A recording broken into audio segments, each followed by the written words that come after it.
The Haunting of Mr. Williams. Jessica was a young journalist eager to make her mark in investigative reporting. One evening, returning home after a late shift, she noticed that her neighbor, Mr. Williams, an elderly man, had left his front door ajar. Knowing he was usually cautious, Jessica decided to check if everything was okay. Cautiously entering the house, she called out for Mr. Williams but got no response. The living room was dimly lit with old photographs and letters scattered on the table. All the photos featured a woman Jessica didn't recognize. Her attention was drawn to a letter dated just a few days earlier, where Mr. Williams expressed his fear of being followed. Suddenly, she heard the floor creak upstairs. Her heart raced, but her curiosity pushed her forward. Jessica ascended the stairs, trying not to make a sound. At the top, she saw a bedroom door slightly ajar. Peeking inside, she saw Mr. Williams sitting on the bed, clutching an old diary.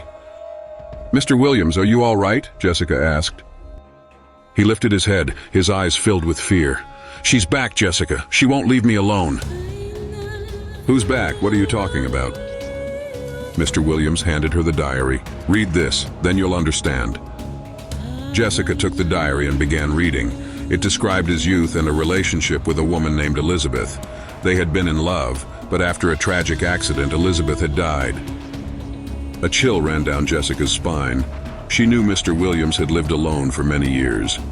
"Maybe these are just memories haunting you," she suggested gently. Suddenly, the bedroom door slammed shut.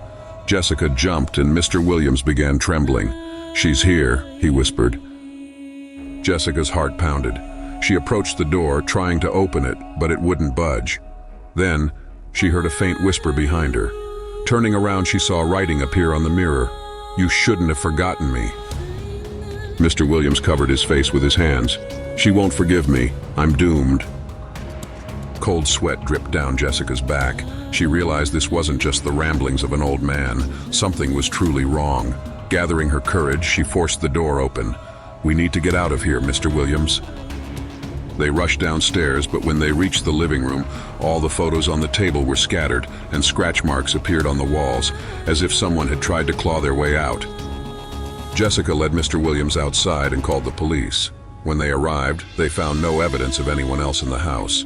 But Jessica knew what she had experienced was real. She resolved to write an article about the incident, hoping it would bring Mr. Williams some peace and perhaps free him from the shadows of his past. Yet every time she passed his house, she felt a pair of eyes watching her from the window, as if someone was reminding her that some stories never truly end.